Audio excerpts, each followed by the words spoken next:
Si certains préféreront se fier à leur instinct, d'autres préféreront définir une stratégie comme socle du lancement d'une dynamique achat. Alors, une dynamique achat, c'est quoi et à quoi va vous servir le cube stratégique aux achats?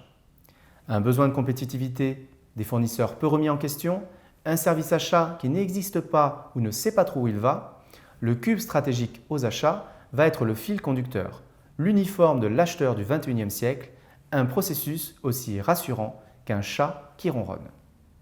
Consistant à la fois en les directions que vous souhaitez emprunter et les principaux moyens que vous allez mettre en œuvre pour y arriver, la définition d'une stratégie s'impose à tous. Mais alors, comment définir une stratégie achat?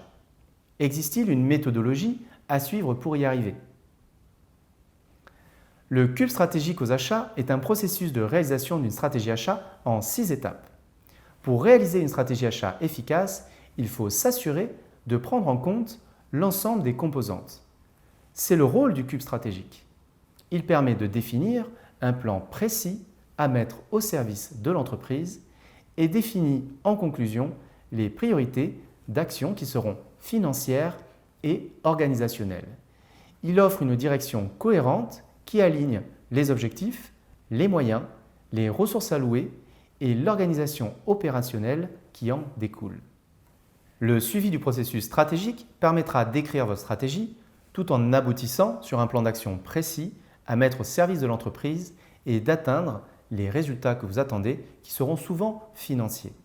Ce plan sera modélisé au travers des priorités d'action financière qui permettront de prioriser sur les sujets achats à optimiser en premier, mais également des priorités organisationnelles qui définiront les besoins de structuration du service, de formation, etc. Étant donné qu'il n'y a pas deux entreprises identiques, il n'existe pas de norme absolue à suivre pour établir un plan stratégique. Cependant, le cube stratégique a été éprouvé et s'adapte à toutes les tailles et secteurs d'entreprise. La rédaction de votre stratégie peut sembler une tâche fastidieuse. Le cube synthétise le processus en 6 étapes. La première étape sera la réalisation de votre tableau de bord. Le tableau de bord est un outil de synthèse qui permet de suivre les datas chiffrées et leur évolution. Le minimum pour définir une stratégie est de construire un tableau de bord financier.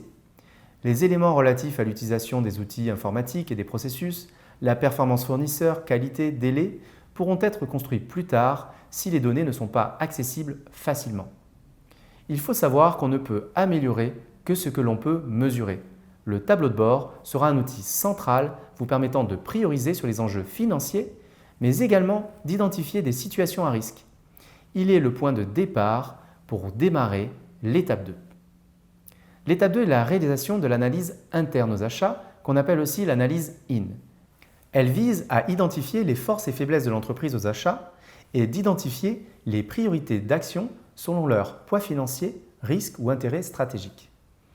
Elle est composée de 6 grandes étapes, dont notamment le poids financier des achats sur le chiffre d'affaires vente de l'entreprise, la réalisation de vos 3 Pareto, articles, famille, fournisseurs, l'analyse du risque par les datas, quelles sont les parts de marché de mes fournisseurs, y a-t-il des monosources, l'analyse par les ventes en analysant les produits vendus par votre entreprise, cycle de vie, objectif de croissance, peut-être problématique de rentabilité, l'analyse des processus en vigueur s'il en existe, le niveau de compétence achat des personnes en charge des dépenses de l'entreprise et pour finir, l'analyse de la stratégie de l'entreprise afin d'aligner votre analyse avec la stratégie de l'entreprise qui est censée fixer le cap à donner.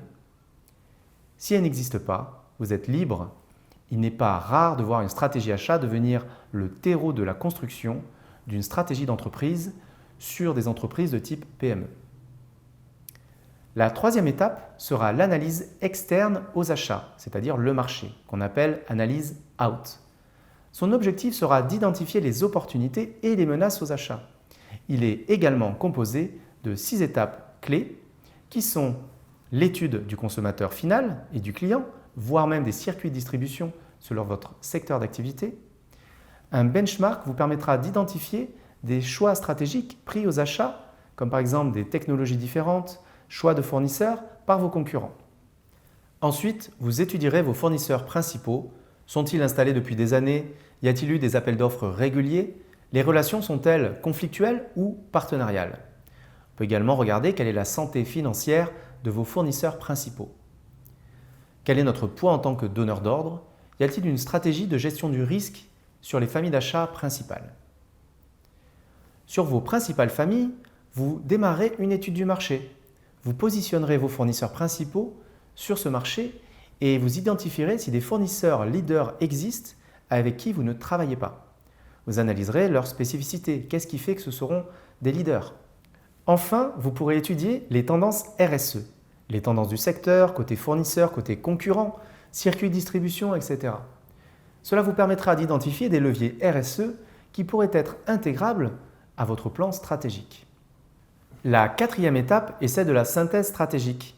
Extrêmement répandue, la matrice SWOT est un outil d'analyse stratégique de l'entreprise qui permet d'obtenir une vision synthétique d'une situation.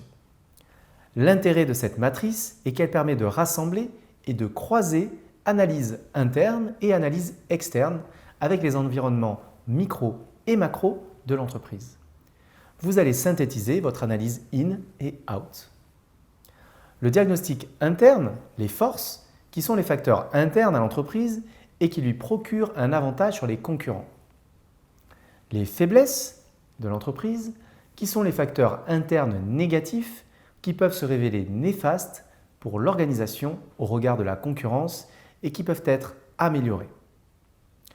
Dans le diagnostic externe, vous avez identifié les opportunités qui sont les situations externes propres à l'environnement dans lequel évolue votre entreprise et qui peuvent procurer un avantage concurrentiel à l'entreprise et sur lesquelles on peut prendre appui. Enfin, vous aurez identifié les menaces qui sont des situations externes défavorables qui peuvent influencer négativement les performances achats de l'entreprise et qui ont pu être identifiées au cours notamment de l'analyse de la concurrence ou du marché. Cette analyse va vous permettre ensuite de définir un plan précis à mettre au service de votre entreprise. Vous pourrez ensuite synthétiser vos principaux segments d'achat sur la matrice stratégique achat à 16 cases, qu'on peut aussi remplacer par la matrice de Kraljic, mais nous verrons dans les prochains modules que la matrice stratégique à 16 cases permet de plus facilement synthétiser la situation et les objectifs fondamentaux du plan stratégique. La cinquième étape sera la définition de vos priorités d'action organisationnelle et financière. Cette synthèse stratégique va vous permettre d'agir efficacement en définissant vos priorités d'action. Elles seront donc financières et organisationnelles. Concernant les priorités d'action financières, on procède généralement par vague de projets, car cela permet de ne pas lancer tous les projets en même temps. Il est conseillé de prioriser et de limiter, selon votre organisation et les ressources disponibles, le nombre de projets que vous lancez en même temps.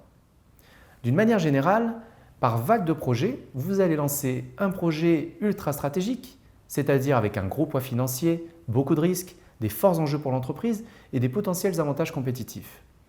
En même temps, un projet intermédiaire avec un gros poids financier et un fort potentiel de gain identifié, par exemple des fournisseurs jamais remis en question.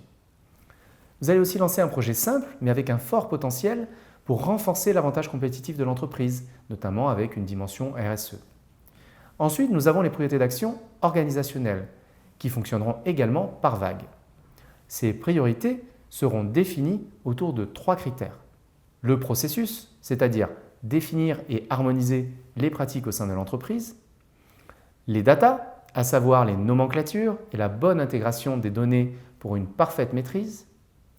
Également les besoins de formation des personnes en place et les éventuels besoins de recrutement liés à la charge de travail ou au manque de ressources. La 6e et dernière étape sera la préparation de la mise en œuvre. Il s'agit maintenant de préparer votre plan stratégique sous la forme d'un document, par exemple une présentation, et de prendre rendez-vous avec votre direction ou le comité de direction pour leur présenter votre analyse. À partir de là, on entre dans la phase de kick-off, c'est-à-dire, une fois votre stratégie validée, une lettre émise par la direction qui va informer l'ensemble des services et des collaborateurs du démarrage d'une dynamique achat et de ses objectifs. Vous passerez ensuite à l'entonnoir projet qui sera votre fil conducteur pour mener les projets achats que vous aurez identifiés dans le cadre de la réalisation de votre stratégie.